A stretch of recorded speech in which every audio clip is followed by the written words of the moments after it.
Changamoto tulizonazo sisi zile za pamoja kwenye elimu pamoja na afya, na hivyo basi, pamoja na kwamba serikali inaendelea kufanya juhudi ya kuleta pesa, lakini na sisi halmashauri pia tunapata ridhaa kupitia Bunge, kupitia bajeti zetu za mapato ya ndani kuwezesha sekta ya elimu na afya. Bado utoshelevu ule unakuwa bado hautoshi, na hivyo basi kupitia mfuko huu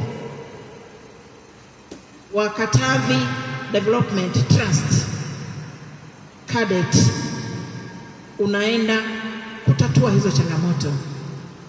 Mfuko utakuwa wa wazi na utarejesha nini katika AMCOS hiyo kimepatikana na nini kinaenda kufanyika, na hiyo faida au utekelezaji huo unaenda kutekeleza wapi kulingana na upungufu uliopo.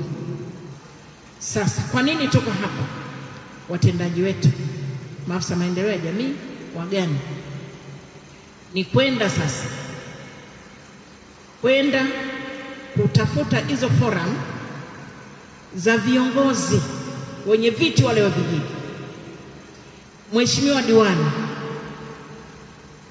wakulima, wadau wengine wa kilimo na mwananchi yeyote, kumwalika katika kikao hicho kutoa elimu hii ambayo tumeitoa. Kuwaalika mheshimiwa diwani, wenye viti wetu wa mitaa pamoja na vitongoji pamoja na wenye viti wa vijiji, viongozi wa dini katika maeneo hayo, wakulima na wadau wengine muhimu katika eneo hilo, kukaa nao kuwaelewesha au kuwapa elimu hii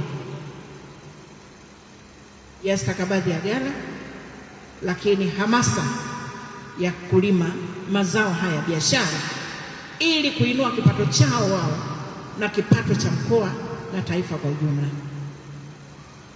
Hili la shilingi 15 yani limeingia, sio mada halisi, lakini ni mada pia, kwa sababu tumesema tunahamasisha, lakini na hiyo pia imeingia. Lazima pia tuseme kwamba katika hilo tuseme kwa nini imeanzishwa. Ni kwa sababu ya hali ya tulionayo ya uhaba wa miundombinu katika shule zetu za msingi, lakini pia na afya.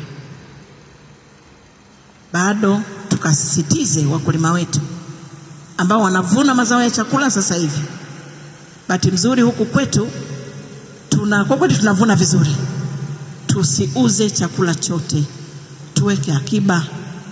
Hatujui mwaka ujao utakuwaje, ingawa tunaendelea kumshukuru Mwenyezi Mungu kwamba hatujawahi kufeli kwenye masuala ya kilimo. Kwingine watalamika ukame, lakini huku Mwenyezi Mungu anatutendea haki.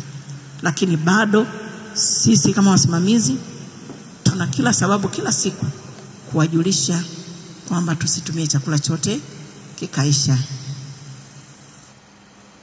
Nirudie tena yale, tuendeni tukahamasishe watu walime mazao haya ya biashara ikiwemo na ufuta, lakini pili, wawe na subira, wapeleke katika AMCOS hizo, sisi tunayo Mkondwe, lakini mwisho wakalielewe hili vizuri tu, kwa sababu tayari limeshapita na tayari limeshaanza kufanyia kazi.